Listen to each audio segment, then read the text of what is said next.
Gloria a Dios. Amén. Bueno, vamos a preparar nuestras Biblias. Vamos a entrar en la palabra en esta noche.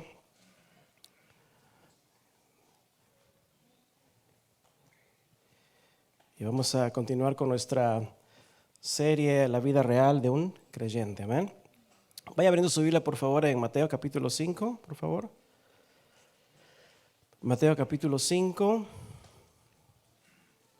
Y vamos a estar en los versículos 10 al 12. Mateo capítulo 5, 10 al 12. Estamos estudiando el Sermón del Monte de nuestro Señor Jesucristo.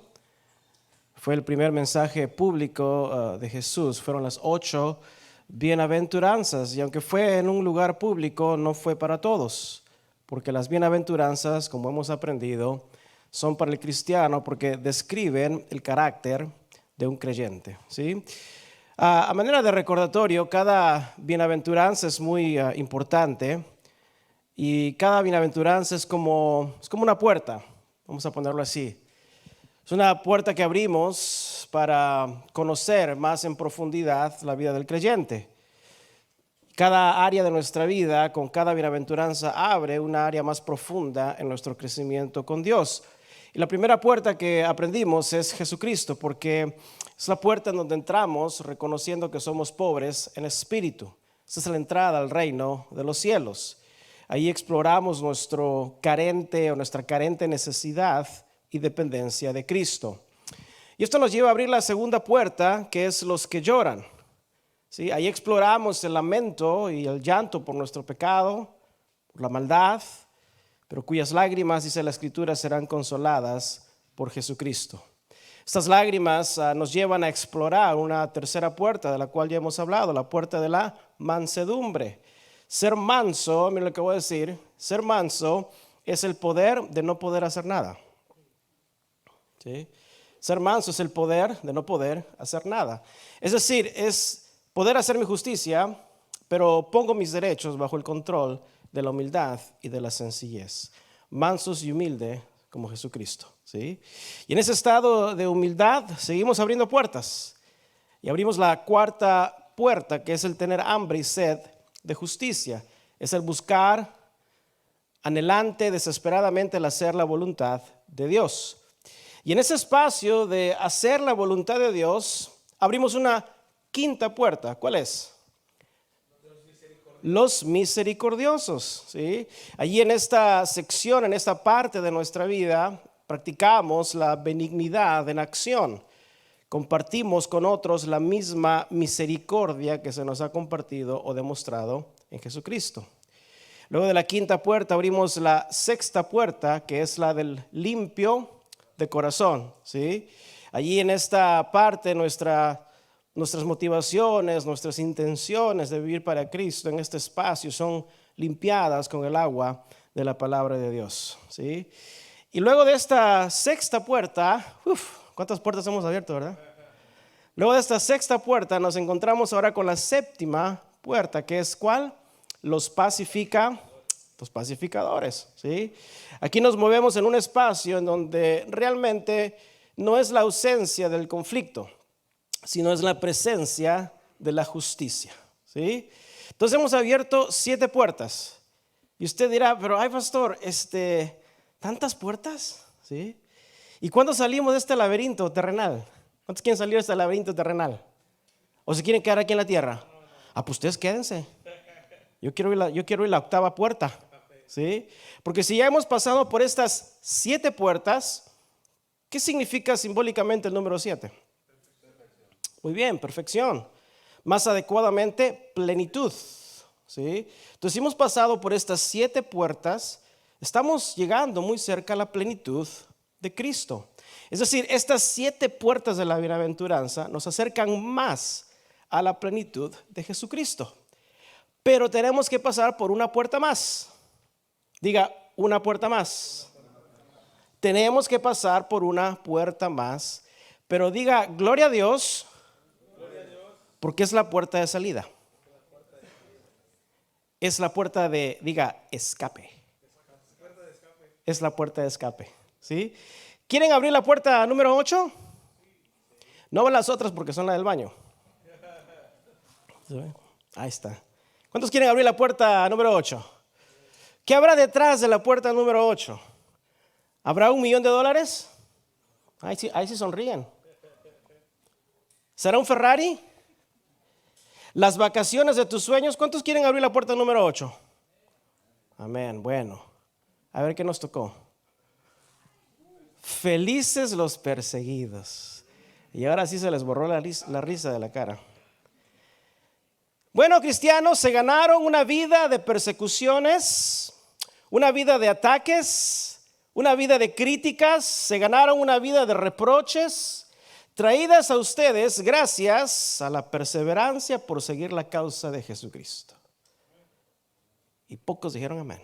Bueno, acuérdense que la puerta de salida, ¿sí? Porque dice la Escritura que es necesario que a través de muchas tribulaciones, diga muchas, a través de muchas pruebas, entremos al reino de Dios. Y dice la Escritura que habiendo resistido las pruebas, recibiremos la corona de vida que Cristo tiene reservada para sus siervos. Amén. ¿Cuántos quieren pasar por la puerta número 8? Bueno, si quiere llegar al cielo, va a tener que. Amén. Vamos a leer ahí en Mateo, capítulo 5, versículos 10 al 12. El título de este último tema de las bienaventuranzas es felices, yo voy a decir los que van de salida. Felices los que están siendo perseguidos. Dice la palabra de Dios, Mateo 5:10. Bienaventurados los que padecen persecución por causa de la justicia, porque de ellos es el reino de los cielos. Bienaventurados sois cuando por mi causa os vituperen y os persigan, y digan toda clase de mal contra vosotros, mintiendo. Gozaos y alegraos, porque vuestro galardón es grande en los cielos, porque así persiguieron a los profetas que fueron antes de nosotros. Felices los perseguidos. Vamos a orar antes de continuar. Padre Celestial, gracias Señor por estas semanas que tú nos has llevado a través de cada una de estas bienaventuranzas. Jesucristo, vemos tu divina y celestial y eterna sabiduría en poner en un orden en particular cada una de estas bienaventuranzas. Gracias Señor porque muchas de ellas, cada una de ellas nos ha hecho meditar en nuestra condición, en nuestra vida, en nuestro proceso de acercarnos más a ti. Y gracias Señor Padre porque estas características ya están en nosotros porque somos hijos e hijas de Dios. Pero gracias por tu palabra que nos hace recordar, Señor, el carácter de un creyente que persevera, Señor, en esta vida, sabiendo que nuestro galardón es Jesucristo. Guíanos, Señor, en tu palabra en esta noche. Te damos gracias y en el nombre de Jesús decimos amén. Amén. Felices los que van de salida.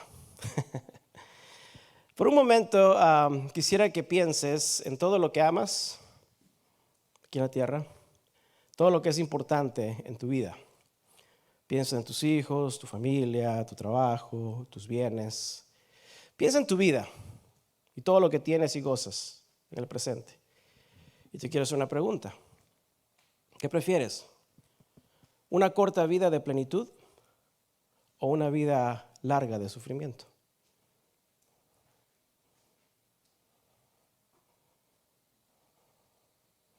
Piensa en tus hijos, en los nietos que no has conocido. ¿Qué prefieres? ¿Una corta vida de plenitud o una larga vida de sufrimiento? ¿Qué es peor? ¿Vivir 40 años de plenitud o 80 años de sufrimiento y miseria? ¿Cuál prefieres tú? ¿La larga vida o la corta vida?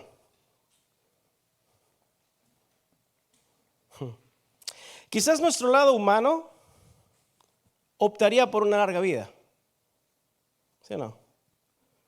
Aunque de sufrimiento, pero pensando en los nuestros, aquí vamos a estar. Para ver a nuestros hijos crecer, los hijos de nuestros hijos. ¿Sí? ¿Qué hubiera pensado el apóstol Pedro de esta pregunta? Yo se la hice. Bueno, ahí estaba ya en la Biblia.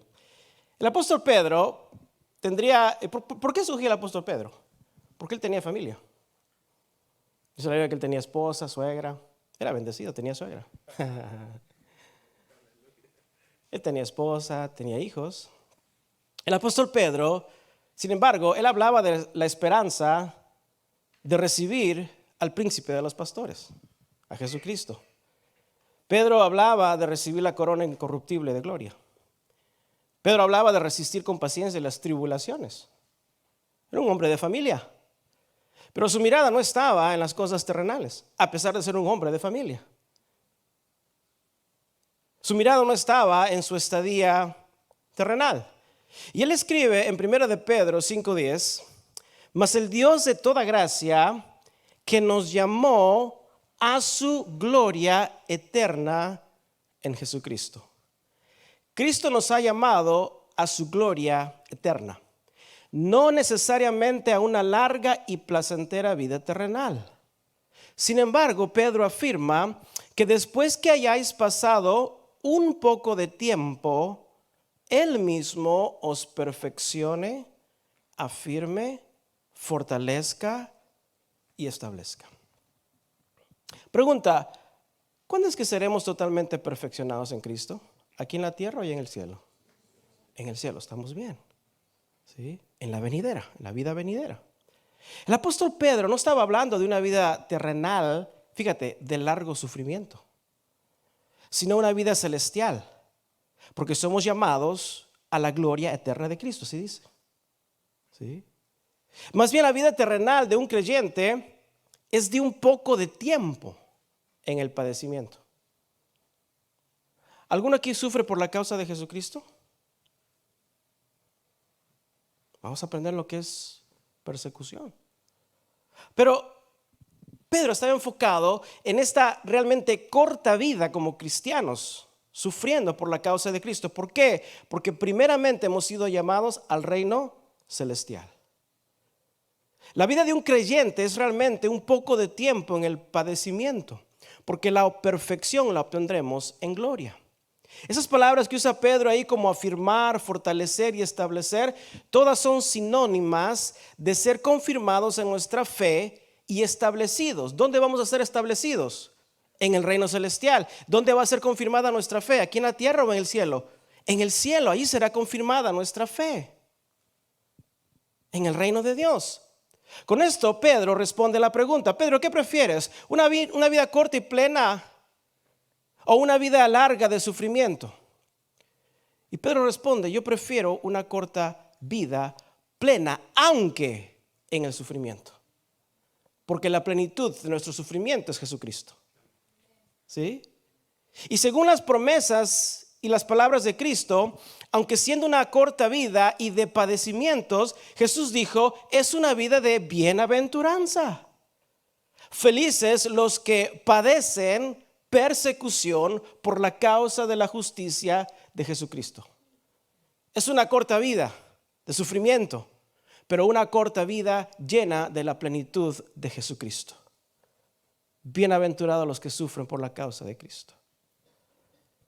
Y así fue para Pedro. Para Pedro fue una vida terrenal corta, pero plena en Jesucristo. Porque el apóstol Pedro sufrió la persecución bajo la tiranía del emperador romano Nerón. Y a la corta pero plena edad de los 33 o 34 años, el apóstol Pedro es sentenciado a muerte, crucificado. Pero él pidió ser crucificado boca abajo, porque él no se sentía digno de ser crucificado como su Señor Jesucristo. Pedro tuvo una corta vida, pero una plena vida en Jesucristo. Ciertamente lo que escribió es cierto. Después que hayáis padecido un poco de tiempo, la vida de Pedro fue perfeccionada, afirmada, fortalecida y establecida en el reino de Dios. Amén. Oye, pero ¿qué de la esposa de Pedro? ¿Sí?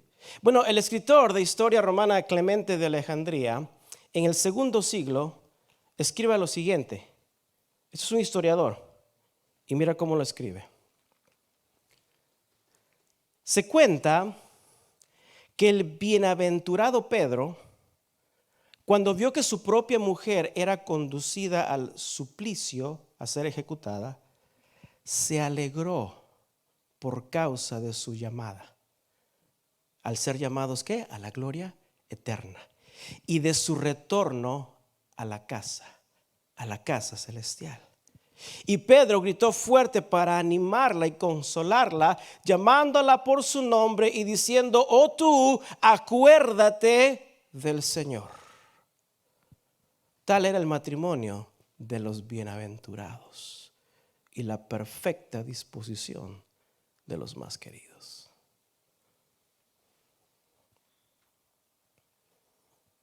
¿Cuántos matrimonios como Pedro hay aquí?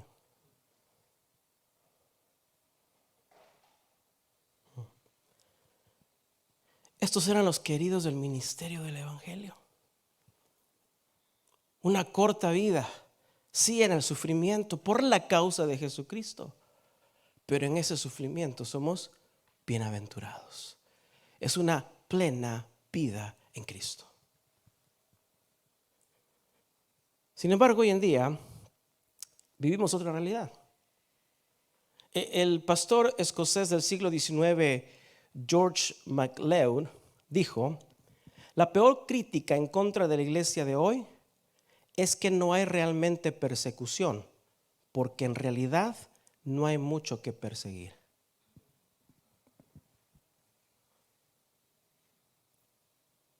¿Te lo repito? La peor crítica de la iglesia es que no existe la persecución. ¿Por qué? Porque no hay realmente mucho que perseguir. Déjame decirte, amada iglesia, que hoy en día el cristianismo es muy cómodo. Esto es cómodo. ¿Cuántos cristianos cómodos hay aquí? Vergüenza les debería dar, pues decir amén. Porque el evangelio es un evangelio de incomodidades, de sufrimiento, de cansancio, como algunos de ustedes, pero no de dormidos, de esforzados, de valientes, de gente que no critica, gente que no se queja, gente que no hace caras, gente que sirve y camina para Cristo con gozo en su corazón.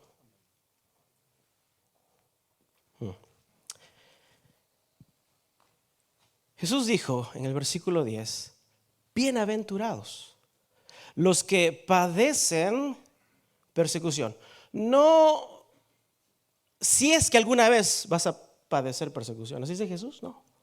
Felices los que presente, hoy, mañana, pasado mañana, cuando recién te conviertes al cristianismo, un mes después, 6 meses después, 1 año después, 10 años después, 15 años después, 30 años después. Felices los que continuamente padecen persecución. ¿Por causa de qué? De la justicia. ¿Cuál? ¿Mi justicia? La justicia de Dios, porque de ellos es el reino de los cielos. Ahora, ¿qué significa esto de padecer persecución? Bueno, es inevitable que las personas que buscan hablar o hacer la justicia de Dios no van a recibir o no van a ser bien recibidos. Van a recibir más bien la oposición. Si quieres recibir oposición, ve al mundo y di las verdades del evangelio. Habla en contra del homosexualismo y el y todo eso, y vas a ver cómo se te viene el mundo encima. O sea, habla de la justicia de Dios y te vas a ganar enemigos, aún dentro de la iglesia. ¿Sí? O sea, la persona que busca hablar o hacer la justicia de Dios no solo va a recibir oposición, eso sería fresco, ¿verdad? Bueno, pues está bien. Sino que va a padecer rechazo. Es muy diferente. Vamos a definir estas palabras. Persecución es un término que a veces tenemos en mente cuando hay cristianos, como en el primer siglo, que eran perseguidos, literalmente. Lo asociamos con ser muertos, ¿sí? Con el sufrimiento físico, con la muerte. Y aunque esto todavía directamente es literal, hoy en día con un grupo quizás minoritario de cristianos alrededor del mundo por su fe en Cristo, persecución para el resto del cristianismo tiene otro efecto indirecto, pero real en la vida de la mayoría de cristianos. Porque la palabra padecer está escrita en un verbo que es de continuo y significa un prolongado sufrimiento o continuo. Prolongado o causativo. ¿Qué es causativo? Causativo quiere decir que origina o que causa algo. ¿Sí? O sea, sin ninguna intención de causar este conflicto, ve con tus familiares que no son cristianos y háblales de la justicia de Dios. Y te van a botar de la casa. ¿Sí? O sea, sin ir armando pleitos. Nada más vas a compartir de Dios. Y te van a callar. ¿Te ha pasado? ¿Sí? O sea, la palabra causativo quiere decir que origina o causa algo. Y la palabra persecución, del griego dioko, significa ser acosado. O sea, estas dos realmente es una sola definición. O sea, es bienaventurado aquel que sufre un constante acoso. ¿Sí? Esta palabra acosar en el inglés es más traducido como el bullying. ¿Algunos de ustedes le hicieron bullying en la escuela? ¿Sí? Cuando decían bullying en la escuela, tú eres el centro de la atención de los que hacían bullying, ¿verdad? Pasabas por ahí, te veían y ¿qué hacían? Ven. Dice, ay, ya te di el lonche de ayer. Otra vez. ¿Sí? La palabra es bullying porque es un continuo sufrimiento. Es lo que le pasa tristemente en las escuelas cuando los niños les hacen bullying. ¿Sí? Entonces, los padecimientos o la persecución, yo diría, es el bullying del cristianismo. Porque eso es lo que vamos a experimentar. Cada vez que tú te apareces hablando de la justicia de Dios, vas a recibir bullying. ¿Sí?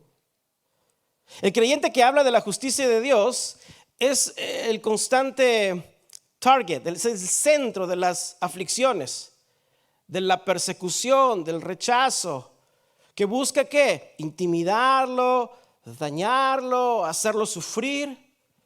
O sea, la atracción de la persecución, o sea, del bullying del cristianismo, es hablar de la justicia de Dios. Por eso hay mucho cristiano 007. Son cristianos en lo secreto. Está como que el matrimonio, que el esposo no tenía trabajo, eran cristianos los dos, y oran, ¿no? Los dos oran, Señor, por favor, un trabajo, ¿no? Entonces, y sabes que Dios le da un trabajo. Pero luego el esposo tenía miedo, dice, porque, ay, me van a hacer, voy a ser nuevo en el trabajo, me van a hacer bullying, pues, ahí en el trabajo. Entonces se va a trabajar, y la esposa dice, tú confía en Dios, vamos a orar y todo va a estar bien.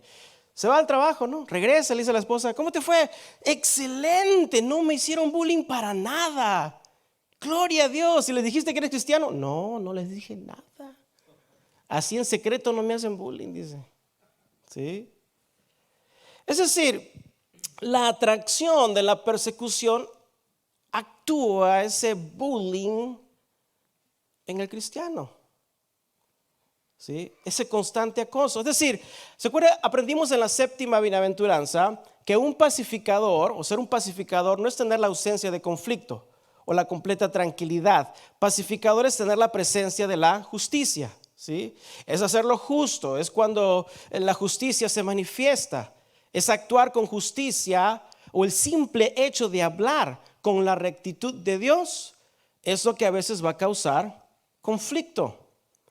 Cada vez que obramos en justicia estamos atrayendo los bullings del cristianismo, los sufrimientos, los ataques, las pruebas, la crítica. Y cuanto más el creyente proclama la justicia de Dios, más trae los ataques y los silbidos de rechazo del público. Te doy un ejemplo muy práctico. En un partido de fútbol o de básquetbol, cuando el árbitro marca una injusticia, ¿cuál es la acción de algunos? ¿Qué hacen? Se enojan, ¿verdad? Reclaman. ¡Hey! Sobre todo si fue el equipo que es tuyo, ¿verdad? ¡Hey! Eso fue, ¡hey! Marcó mal, ¿verdad? Todos se levantan, ¿verdad? Pero no todos. Siempre se levanta uno. Siempre se levanta uno a reclamar. Es el Pedro, el vocero del equipo. ¿Sí? O sea, cuando hay una injusticia, ¿cuál es la reacción del justo? ¿Qué hace? Reclama. Dice algo. Muchos vieron la injusticia. Lo pensaron. Sabían que fue una injusticia. Pero no todos se paran. Solo unos cuantos se paran para reclamar. Ahora, esa reacción de la justicia ante la injusticia no es una reacción pacífica, ¿verdad? No es tranquila. Algunos se paran ahí en el estadio cuando ven injusticia. Hey. Señor árbitro, ¿así se para uno a reclamar? No. O sea, la reacción de la justicia ante la injusticia es llamar la atención. ¡Hey! Marcó mal. Es una reacción nada tranquila. Llama la atención de todos. Pero si no se hace el reclamo en el momento de la injusticia, el partido va a seguir. Si la injusticia no es confrontada con la justicia en el momento pasa, el partido sigue y cualquier reclamo después ya no es válido. O sea, esa reacción de la justicia es inmediata. Y por lo general, esa persona que reclamó la justicia, ¿qué se gana esa persona por parte del público? ¿El aplauso? No. ¿La admiración del público? No. ¿El apoyo del público? No. ¿Qué hacen con esa persona que reclamó? Lo dejan solo, no, hombre. Que grite aquel. Fíjate cómo reacciona el mundo ante la persona que habla de la justicia. Lo dejan solo. A Cristo Jesús lo dejaron solo. Aún sus propios discípulos. Ahí en la cruz estaba él declarando la justicia de Dios. Y lo dejaron solo. Wow. Ahora es más que seguro que si le dices al árbitro por su orgullo, pues no va a cambiar su decisión. Y la persona que reclamó justificadamente la injusticia queda marcado. Queda segregado. ¿Sí? Ya nadie se siente cerca de esa persona porque esa persona reclama. ¿Sí? Toda proclamación de justicia no va a ser pacífica. Va a ser fuerte. Va a ser llamativa. No siempre va a ser bien recibida. No te vas a ganar la admiración del público. Te vas a ganar incluso el aislamiento y la indiferencia. Por eso quiero preguntarte presentarte una palabra más bien que quizás nunca la hayas escuchado, porque no la usamos en nuestros tiempos. Pero es la palabra ostracismo. ¿Alguien escuchó esta palabra? Yo escuché la exorcista. Ese es otro. Otro tema. Ostracismo. ¿Qué es ostracismo? Es la exclusión de alguien, de un grupo o de un partido. Ostracismo. Es la exclusión, el hacer a un lado a alguien de un grupo o de un partido. Pero ¿sabes por razones de qué? De que esa persona habla la justicia. Ayúdame a entender cómo una persona que en un grupo siempre está del lado de la justicia le puede pasar esto, ostracismo. Puede ser echado del grupo por los demás. Mira, el término era usado por los antiguos griegos para el destierro de una persona en el aspecto político o social, o le daban un apartamiento de cualquier responsabilidad política o social. Unos 400 años antes de Cristo, en Atenas, Grecia, existió un hombre llamado Arístides. Él era un comandante militar ateniense. Pero a este hombre no le gustaban los cargos políticos, no le gustaban los títulos y fue muy exitoso en batalla. ¿Y saben cuál era su distintivo como persona que lo identificaba? Su trato era siempre justo con todos. Él trataba a todos con justicia. Pero ¿sabe lo que le pasó a Arístedes por actuar siempre en justicia? Lo desterraron de la antigua Grecia. Lo echaron afuera. Le quitaron su ciudadanía ateniense. Y cuenta la historia que cuando un desconocido de ahí de Atenas se le preguntó: oye, ¿por qué Arístedes fue despojado de su ciudadanía? ¿Sabe lo que respondió? Porque llegamos a cansarnos de que siempre era justo.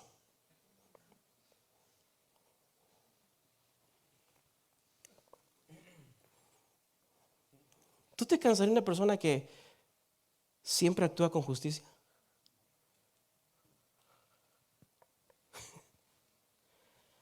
Se cansaron de un hombre que era justo y lo echaron fuera. Ostracismo. Un pueblo, por cierto, como Atenas, que se enorgullecía de su gran civismo y su justicia, se irritó de un hombre que vivía practicando la justicia. ¿Sabes qué? Así fue con Jesucristo. ¿Cómo lo recibió el mundo? ¿Con brazos abiertos? ¿Cómo lo recibió el mundo? Con la muerte.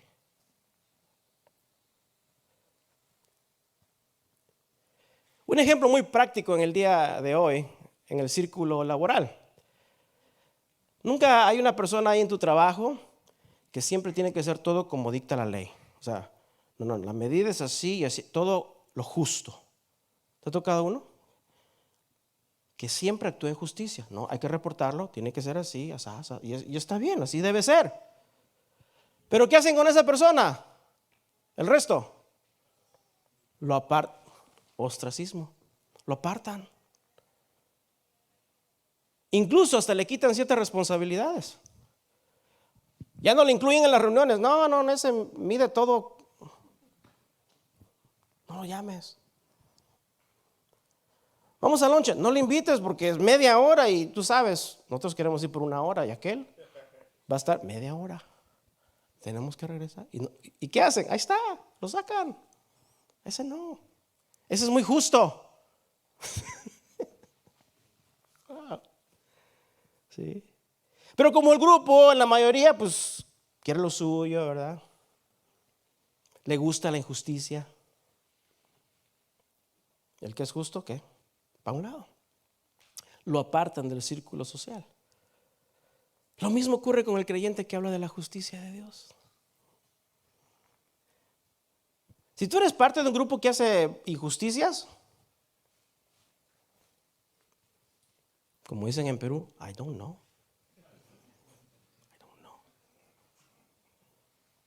Si tú eres parte de la bola, como dicen, si eres parte del grupo y no te diferencias y no te hacen a un lado porque eres cristiano, eres el agente 007.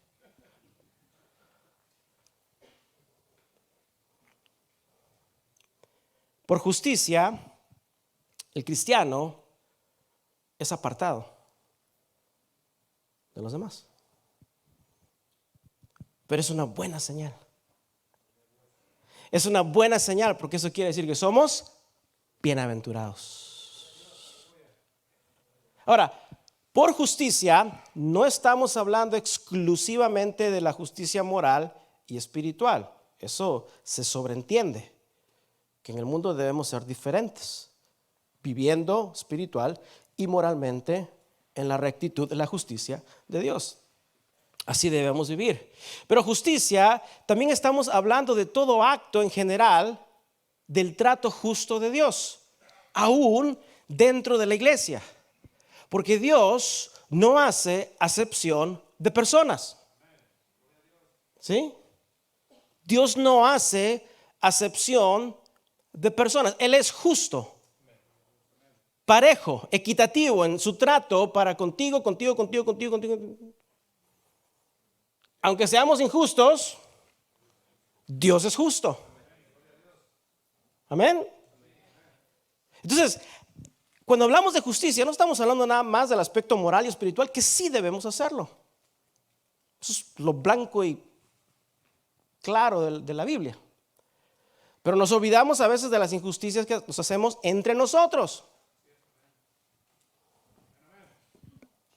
Aún el trato injusto entre creyentes o en la iglesia debe ser dirigido con el trato justo de Dios. Y muchas veces cuando se habla del trato justo de Dios, aún en la iglesia reaccionan con injusticia. Ay, pero ¿qué tiene? Ay, exagerados. ¿Y qué hace? ¿Qué sucede con el cristiano que actúa en la justicia de Dios? Por ejemplo, ¿qué dice la Biblia? No dejando de congregarnos. ¿Así dice la Biblia? Y cuando, hermano, ¿por qué no viniste? Ay, ya me está criticando. Cuando le exhortas, ¿por qué no vienes a la iglesia? Ya sacó las uñas el pastor.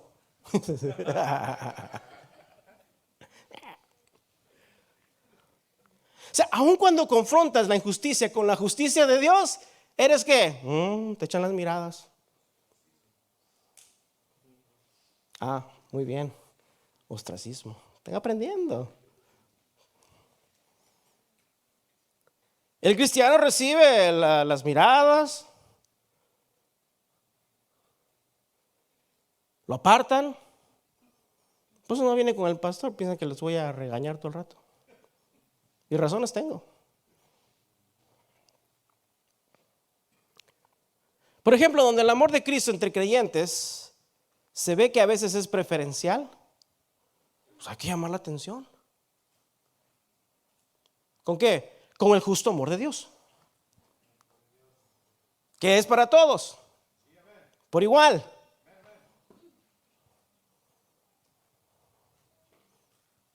Están meditando. That's good. Es bueno. O donde la convivencia o la hermandad de Cristo, aún en la iglesia, a veces es sectarista. ¿Sí entienden cuando digo que es sectarista, verdad?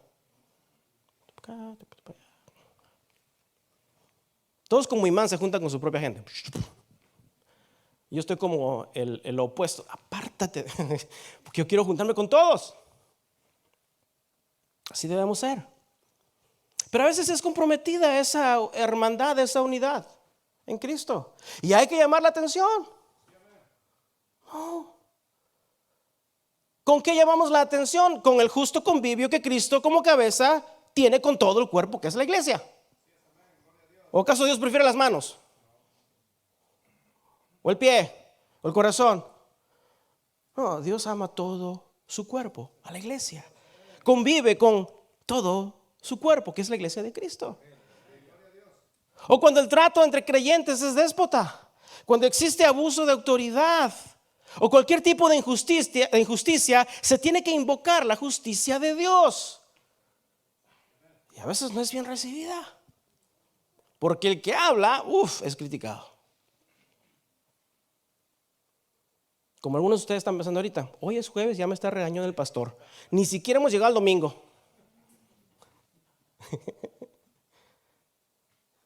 Sí. Pero aún allí, sea quien sea, el creyente que reclame con la justicia de Dios va a recibir o puede sentirse como este término que acabo de explicar: ostracismo, excluido de la vida de algunos. Eso, amada iglesia, es un pecado, porque Dios es un Dios de justicia. Cristo lo hace muy claro. Por causa de hablar todo tipo de justicia dentro y fuera de la iglesia, dentro y fuera del cristianismo, el creyente puede esperar el rechazo. Vas a ser el menos popular. Gloria a Dios. Van a hablar toda clase de críticas en contra de ti. Nadie dice amén. Van a hablar males de ti. Te van a levantar falsos.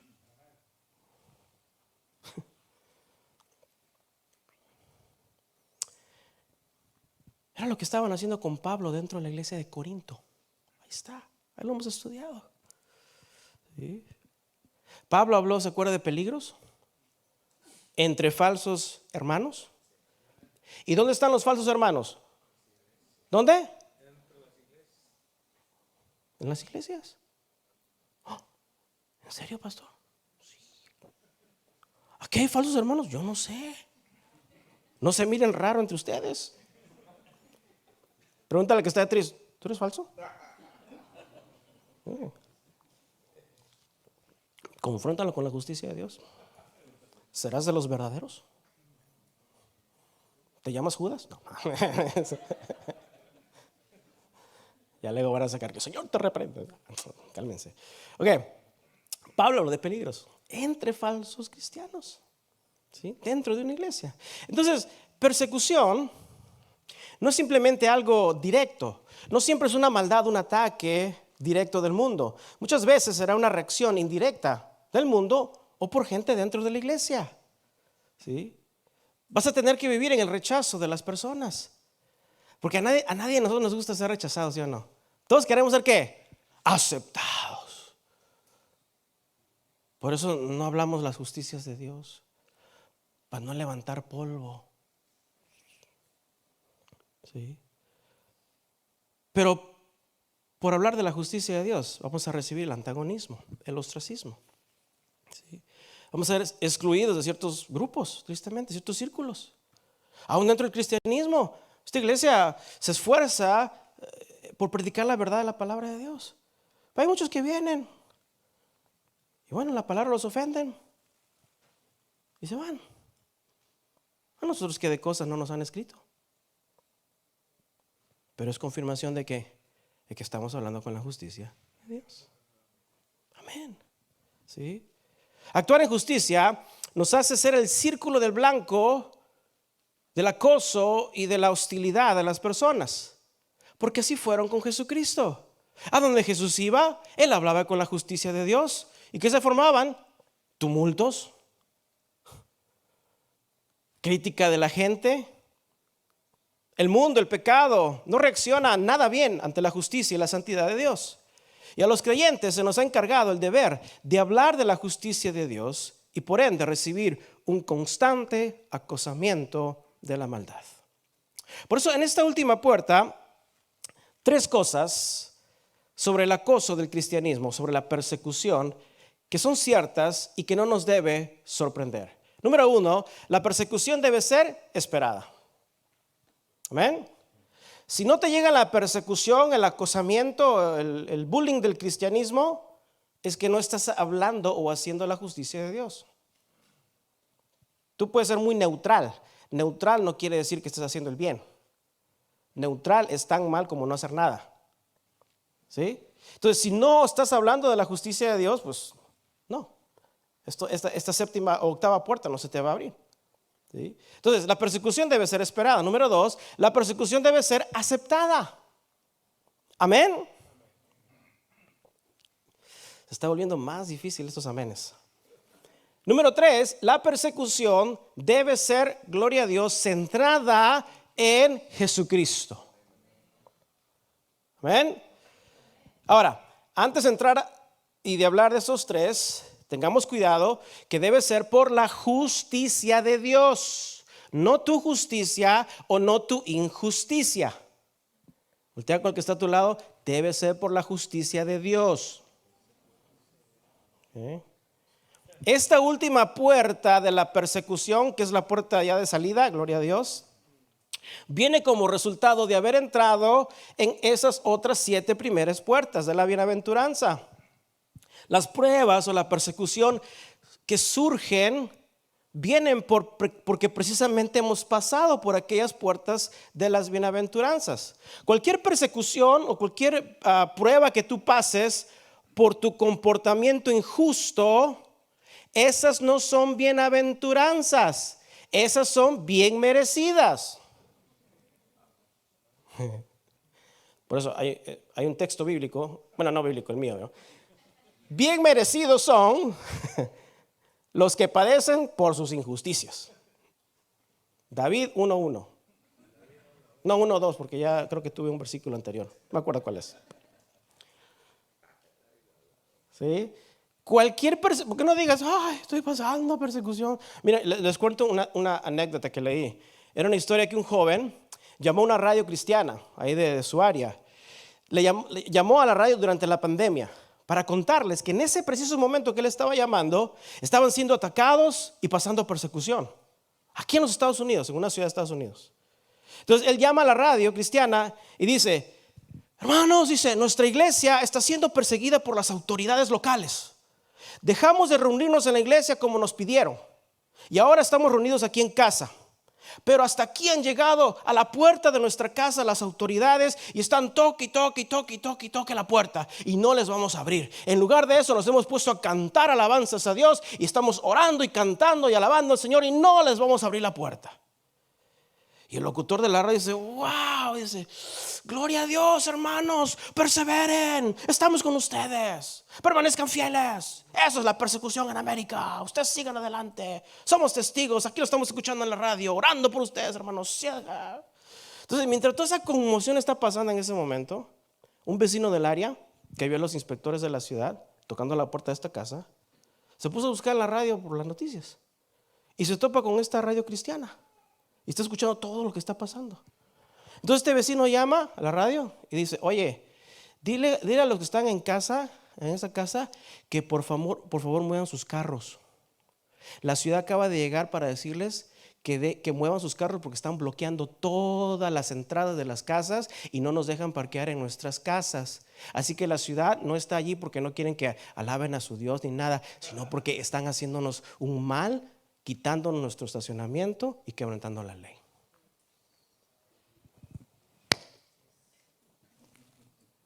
¡Qué vergüenza! No estaban siendo perseguidos por la justicia de Dios, sino por ser injustos con sus vecinos. De eso no estamos hablando, ¿eh? ¿Sí? La persecución que Cristo promete ser de felicidad y no avergonzar es a causa de practicar y hablar la justicia de Dios. Los que practican la injusticia van a también recibir persecución, pero eso no trae felicidad, castigo y vergüenza, es lo que trae. Pero como creyentes debemos recibir los rechazos del mundo por hablar y hacer la justicia de Dios con gozo. Diga gozo. ¿Qué significa gozo? Alegría. ¿Qué más? Jajaja, fui feliz. O sea, quiere decir que cuando esté sufriendo por la causa de hablar la justicia de Dios, ¿debo reírme? ¿Me debe dar, ¿cómo dice, la risa santa o espiritual? ¿Verdad? ¿Debo hacer eso? No. Mira, gozo, toma esto, apunta eso que es importante. Gozo, hablando en términos cristianos, es lo que voy a decir, gozo no es la descripción de un sentimiento, es la descripción del carácter de un creyente. Gozo no es un sentimiento. Gozo es el carácter de un creyente. ¿Sí? Porque el mundo relaciona gozo con la risa, la felicidad. Hay cristianos por allá más rayados que con la risa santa, ¿verdad? O sea, el mundo relaciona gozo con lo externo, la expresión. Aunque esa es una paradoja porque lloran de alegría. ¿Sí? Pero el creyente, gozo para el creyente no es un estado o reacción emocional, es un estado de madurez espiritual. Es el carácter maduro de un creyente, no de sus emociones. O sea, el mundo tiene una definición de gozo, pero la Biblia tiene una definición muy diferente. Es el carácter del cristiano. Gozo en términos de madurez espiritual se asocia con la vida del creyente. No es un estado emocional, sino un estado de templanza, de cordura. Es un estado del carácter de complacencia. Eso significa, todo eso es gozo, es el carácter. Estoy describiendo el carácter del cristiano gozoso. ¿Sí? Es un carácter de seguridad, de ánimo, de tranquilidad.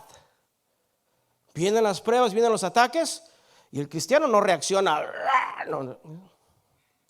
Manso y humilde como Jesucristo. tranquilidad.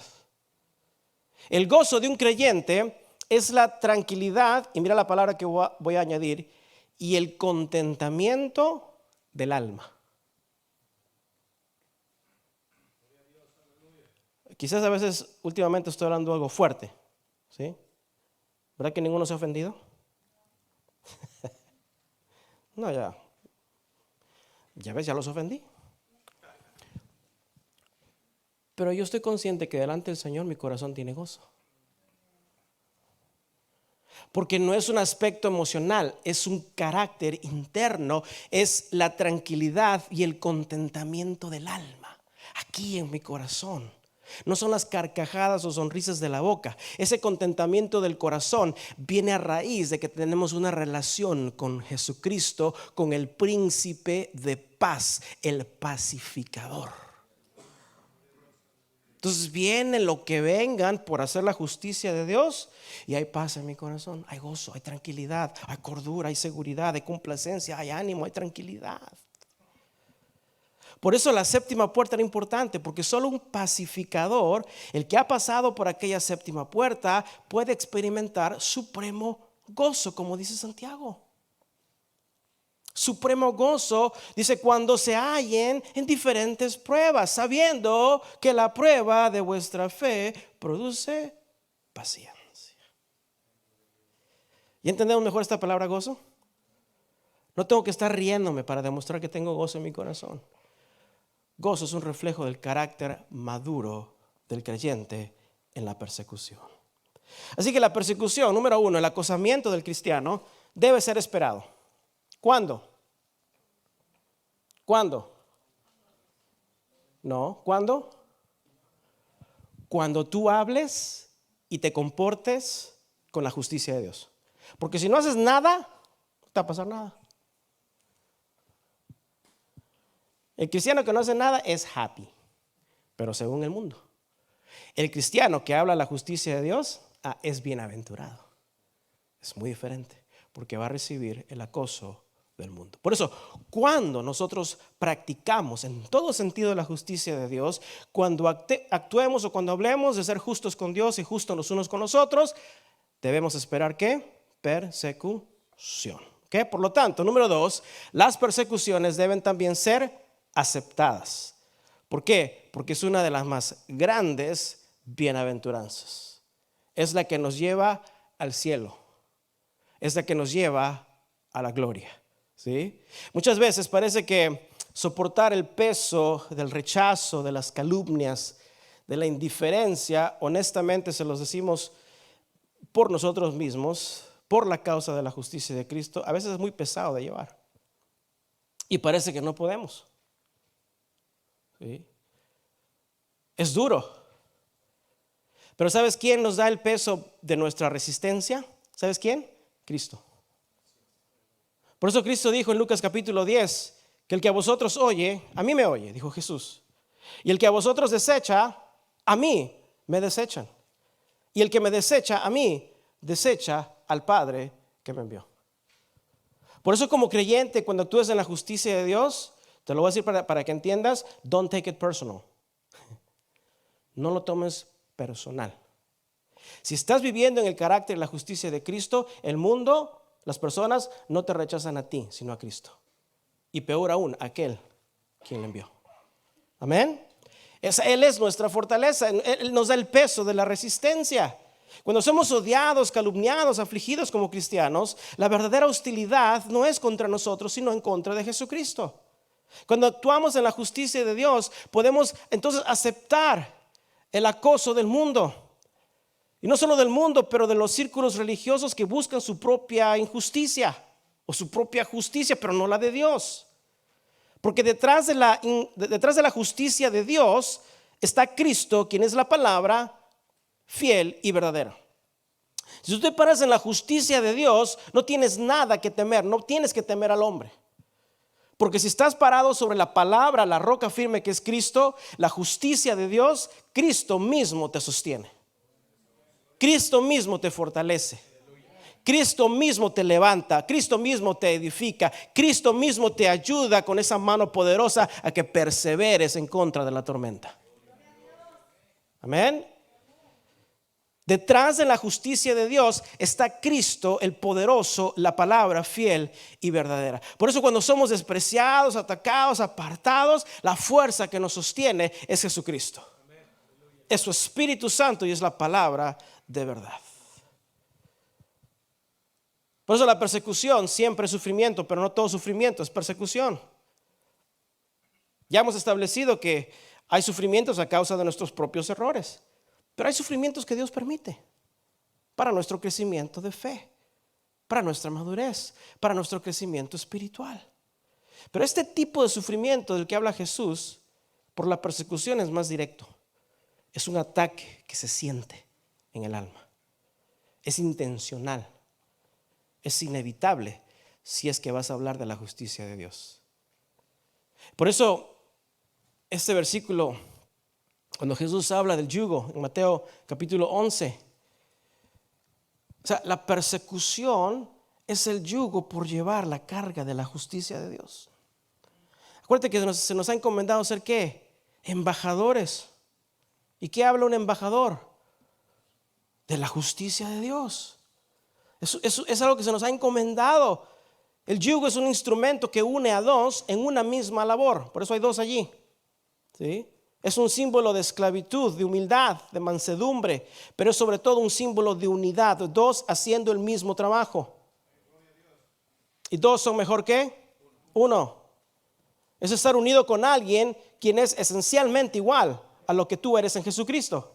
Por eso la Biblia, luego vamos a aprender en Corintios, no unáis a yugo desigual.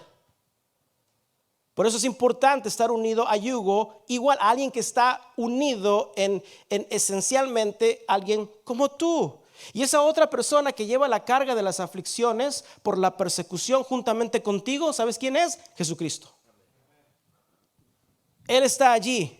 ¿Por qué? Porque nosotros somos iguales a Cristo. Hemos sido hechos en la igualdad de Jesucristo. Tenemos el carácter de Jesucristo, tenemos la misión de Jesucristo, tenemos el amor de Jesucristo, la paz, el gozo y todas esas hermosas características de Cristo la tenemos con Él. Por eso, ¿cómo podrá la maldad o la oscuridad, tendrá alguna mezcla con la luz? La oscuridad no se puede mezclar con la luz. La luz disipa la oscuridad. Y en esta labor de la persecución, de ser golpeados por el maltrato de la gente, pues a mi lado no estoy solo, a mi lado está Jesucristo. Estamos en la misma misión y podemos descansar en Él. Por hacer la justicia de Dios seremos rechazados en el trabajo, amistades. Vas a perder proyectos por hacer lo justo y recto delante de Dios. Ciertos grupos te van a hacer a un lado, familiares te van a dejar. Sufriremos no solo el rechazo, las calumnias, las miradas feas, despreciables. El creyente, fíjate, que actúa en justicia está en la boca de muchos. Porque Jesús, que hablaba con justicia, estaba en la boca de todos los fariseos. Todo el mundo hablaba de Jesús y no hablaban cosas buenas, aunque Él era el bueno y justo. ¿Sí? Como dice Pablo a los Corintios, que vimos el domingo pasado, esto encajan bien las bienaventuranzas, porque por hacer la justicia de Dios, por solo el hecho de reclamar lo justo delante de Dios, Pablo dice, nos tendrán por honra y por deshonra. ¿Se acuerdan? Por mala fama y por buena fama.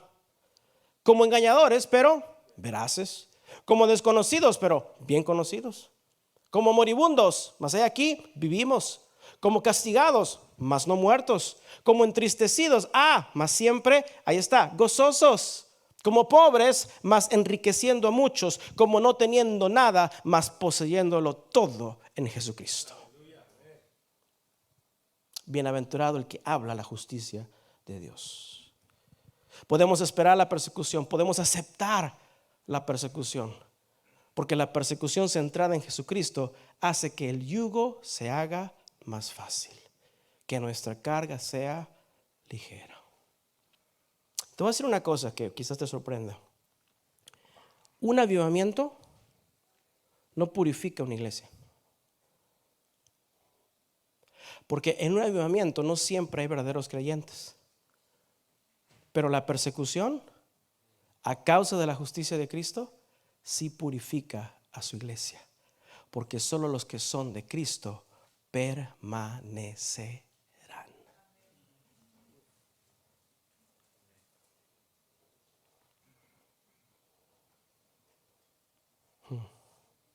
La iglesia necesita el acoso del mundo para ser purificada.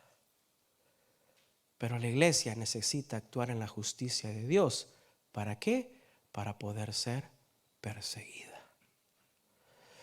Y es que el gozo no solo es de ellos, que es el reino de los cielos, sino también Jesús añade el versículo 12, dice, porque nuestro galardón es grande en los cielos, porque así persiguieron a los profetas que fueron antes de nosotros. Y así también seguimos nosotros, porque otros que nos hablaron de la justicia de Dios también sufrieron persecución. Porque eso es profetizar, es hablar la palabra justa de Dios. Y ellos recibieron persecución. Y si tú hablas la palabra de Dios y la justicia de Dios, ¿qué podemos esperar? La persecución por la justicia de Jesucristo. Voy terminando con esta historia. ¿Alguien conoce a la señora? ¿Se parece a tu vecina? ¿No? Esa señora fue María I o primera de Inglaterra. Fue reina de Inglaterra e Irlanda en los años 1550. Esta reina tuvo un sobrenombre muy peculiar que quizás cuando estabas en el mundo te las tomabas. Bloody Mary. ¿Sí? Esta bebida alcohólica bien pudo haber sido llamado así después de esta reina Mary, Bloody Mary. María la Sangrienta, traducido ya al español. Imagínate una bebida así, me da una María la Sangrienta. Uy. ¿Es novela? No. María la Sangrienta, como se le conocía, recibió ese apodo porque en sus breves 5 años de reinado, María mandó a quemar a más de 300 cristianos protestantes en Inglaterra en los años 1550. María quería volver a establecer el catolicismo en Inglaterra luego de que habría despertado el evangelio protestante. Su primera víctima en 1555 fue John Rogers. John fue un doctor de letras, traductor, un comentador de la Biblia. Fue contribuyente de la Biblia Matthew, no sé si lo han leído. John, sin embargo, profesaba su fe protestante basado en las doctrinas de la suficiencia del sacrificio de Cristo en la cruz para salvación y la práctica de la Santa Cena, enseñada por Jesucristo, no por la Iglesia Católica. ¿Sí? Voy a quitar la foto de la María la Sangrienta porque está muy fea. Con todo respeto a las autoridades allá de Inglaterra. Vamos a poner aquí a John Rogers. Ahí está él. ¿Sí? Tras seguidas insistencias de que John se retractara de su doctrina, John no fue conmovido a mover su convicción bíblica. Él insistía que Cristo es suficiente, su sacrificio es suficiente y la carne y sangre de Jesucristo fue el sacrificio para nuestra salvación. Finalmente, John es sentenciado por la reina María la Sangrienta a ser quemado en la hoguera. Y cuando es sentenciado, John exclamó: lo que he predicado lo sellaré con mi sangre, así como Cristo selló mi salvación con su propia sangre. Una inmensa multitud se alineó en la calle de la ciudad central de Londres llamada Smithfield. Y John Rogers caminó por la carretera principal de esta ciudad hacia una pila de madera. En el camino, John pasó junto a su esposa y a sus 10 hijos, de los cuales el más reciente, de solo unos meses de nacido, John no había conocido hasta ese momento. Pero John, curiosamente, no se detuvo, no lloró. De hecho, John caminaba cantando salmos al Señor. La familia de John comenzó a cantar los salmos que él cantaba. Poco a poco otros en el público comenzaron a unirse al canto y de repente se formó una fila de voces que se oía cantando salmos mientras John caminaba a la hoguera. John Rogers abrazó la estaca, levantó las manos al cielo y le prendieron fuego.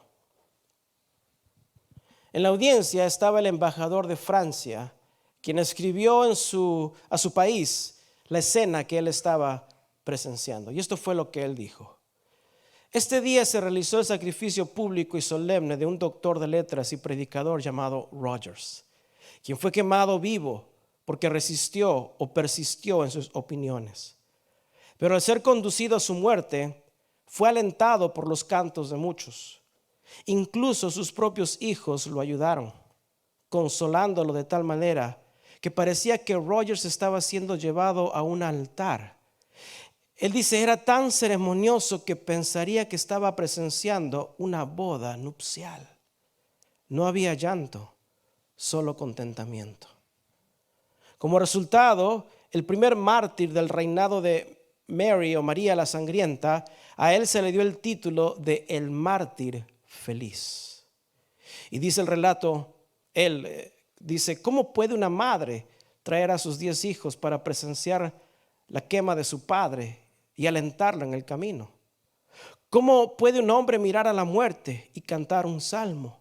¿Cómo puede una multitud animar y celebrar a una persona ejecutada a muerte por su fe? ¿Cómo puede un hombre ser llamado feliz mientras es perseguido? Y este embajador francés se dio cuenta que John no fue el primer mártir en ser llamado feliz, sino que Cristo ya lo había dicho en sus bienaventuranzas. Bienaventurados sois cuando por mi causa os vituperen y os persigan y digan toda clase de mal contra vosotros mintiendo. Gozaos y alegraos, porque vuestro galardón es grande en los cielos, porque así persiguieron a los profetas que fueron antes de nosotros, y así también nosotros seremos perseguidos. Cierro con esto. ¿Qué es más precioso para ti? ¿Qué es más precioso? ¿La comodidad y tranquilidad de estar bien con todos, pero callados ante la injusticia del pecado, de la maldad, de la desigualdad, el trato diferencial de las personas? ¿Qué es más precioso? O vivir, actuar y hablar de la justicia de Dios a pesar de tener que sufrir la persecución. Pregunta, ¿cuál es la verdadera felicidad? ¿Cuál es la verdadera felicidad? Ahora, tal vez en tu vida no veas evidencia de la persecución, porque muchas veces hemos colocado nuestras propias barreras de protección. Las hemos colocado alrededor de nuestras vidas y nuestras familias para que estén cómodas. Pero es inevitable que si somos hijos e hijas de Dios, vamos a querer, vamos a desear hablar de la justicia de Dios. Vamos a querer atravesar esas puertas y llegar a aquella puerta del sufrimiento. Y por más que tú quieras proteger y contener y hacer todo lo que tú quieras humanamente, si somos hijos de Dios, es inevitable. Tenemos que aceptarlas, pero no en nuestras fuerzas, sino en Jesucristo. ¿Cuántos desean que sus hijos sean verdaderos hijos de Dios? ¿Cuántos desean que sus hijos sean verdaderos hijos e hijas de Dios? Bueno, si ellos van a ser verdaderos hijos e hijas de Dios, van a desear hablar de la justicia de Dios. ¿Y qué van a recibir ellos? Persecución. Y la pregunta es, ¿serás tú de los profetas en tu familia que antes de ellos tú pasaste y sufriste por persecución? Porque ¿cómo vas a alentar a tus hijos que son hijos de Dios, que por hacer la justicia, la obra de Dios van a sufrir por el evangelio? ¿Qué les vas a decir si tú no estás sufriendo por el evangelio? ¿Qué les vas a decir? ¿Qué testimonio les vas a dar?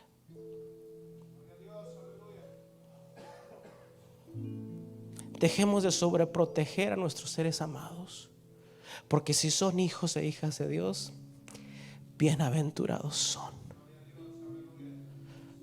Porque por hablar la justicia de Cristo, abrirán aquella octava puerta, serán perseguidos, pero recibirán la corona de vida.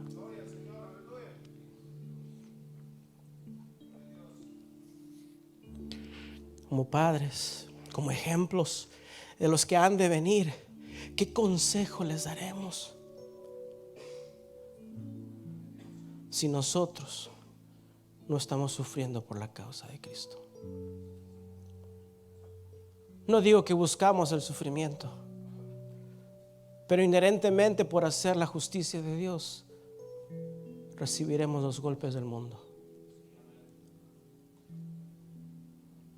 El tiempo es corto, iglesia. Tu vida espiritual es muy importante. Olvídate de las comodidades de este mundo. Dejemos el egoísmo a un lado. Dejemos a un lado las vanidades y las cosas de este mundo que son terrenales. Enfoquémonos en las cosas espirituales, en la justicia de Dios. Reflexiona, iglesia, en el último mes que ha pasado. ¿Cuál de tus sufrimientos ha sido por la justicia de Dios? Si no ha habido ninguna en ti, preocúpate. Y si la has habido, dale la gloria a Dios. Porque por su causa sufriremos el oprobio, pero recibiremos la grande corona de vida. Quizás luches con el temor de los hombres. Cristo dijo: no temas a los que solo pueden matar el cuerpo, sino tengamos temor de aquel que puede matar tanto el cuerpo como el alma en el infierno para siempre. Dejemos la protección temporal y las comodidades de este mundo. Más bien estemos motivados, como Jesús nos dijo, que grande es nuestra recompensa en el cielo. Después de todo, en este mismo sermón del monte, Cristo Jesús nos anima, porque ahí mismo Él nos dice que seamos la sal y la luz de la tierra. Y por ser la sal y luz de este mundo, recibiremos persecución. Esto es lo que santifica a la iglesia. Esto es lo que purifica nuestro corazón. Es hermoso servir a Cristo. Es glorioso sufrir por Él. Cierra tus ojos.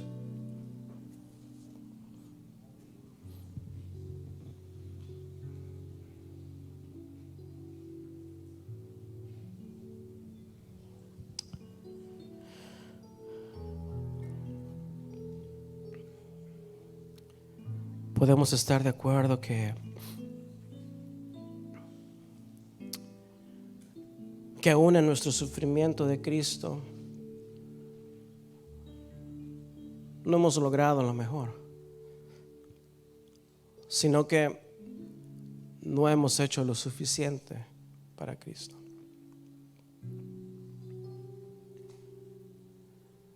Todo lo que hayamos sufrido en el presente por seguir la justicia de Dios, la Biblia nos dice: gozaos, alegraos,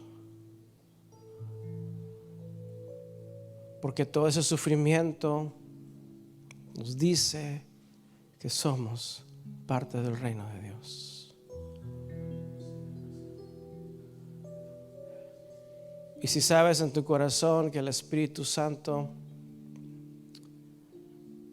está hablando, diciendo: tú no lo has dejado todo, tú no lo has entregado todo. El Señor te dice: yo no te puedo usar porque yo no soy tu todo. Señor te dice, yo no te puedo usar porque no me has dado tu todo.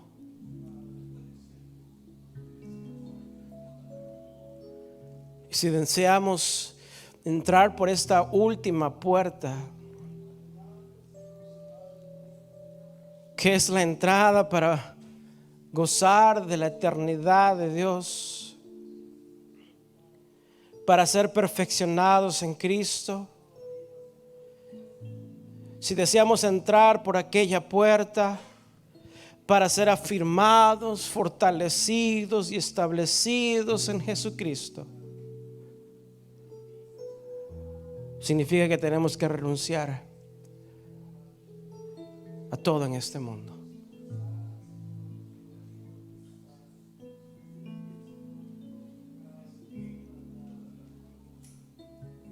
Es más allá de un esfuerzo físico, amada iglesia. Servir a Cristo, sufrir por la causa de Él, es más allá de un aspecto físico. Es aquí en el alma, donde nadie ve y nadie conoce, solo Dios. Es aquí en el alma. Es en la misma alma donde gozamos. Es la misma alma que sufre por la causa de Cristo. Pero bienaventurados somos,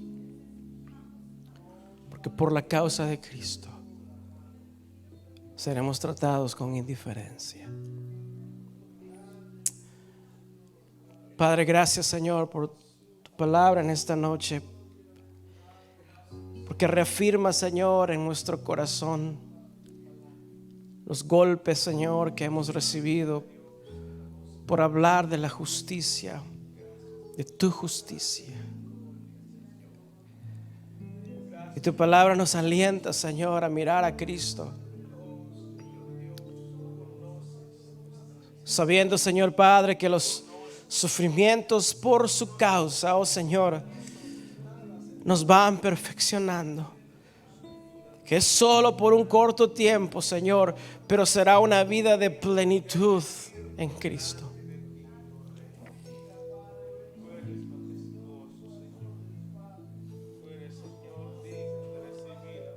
Gracias, Señor, porque una y otra vez en las pruebas, Jesús, tú has sido nuestra roca,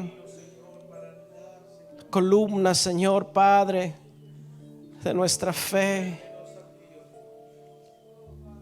que nos ha levantado y fortalecido, Señor. Y aquí estamos, Padre, no por nuestras fuerzas, no por nuestro esfuerzo, sino, Padre, por el empuje y el mover de tu Espíritu Santo.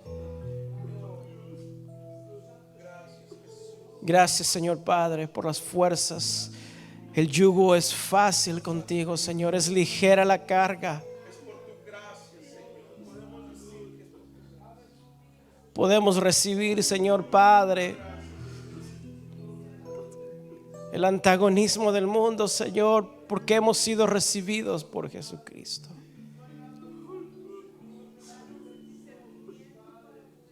Que estemos dispuestos cada día más a morir a nosotros, Señor, y a vivir para Cristo, a vivir en justicia. Ayúdanos, Señor, a ser conscientes, Padre, aún de nuestro crecimiento, Padre, espiritual entre nosotros, a practicar tu justicia, tu justo amor, tu justa comprensión, tu justo interés, tu justo anhelo, tu pureza, tu justa comunión.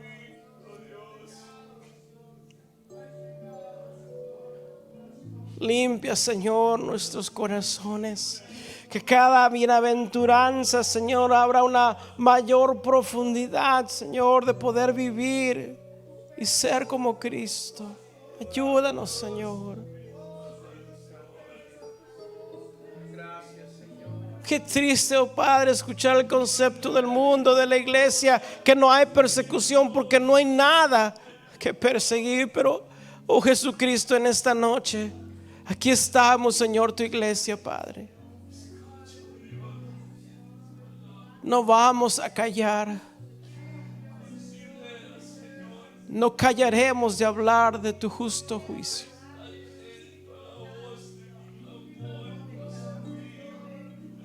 Ayúdanos, Señor.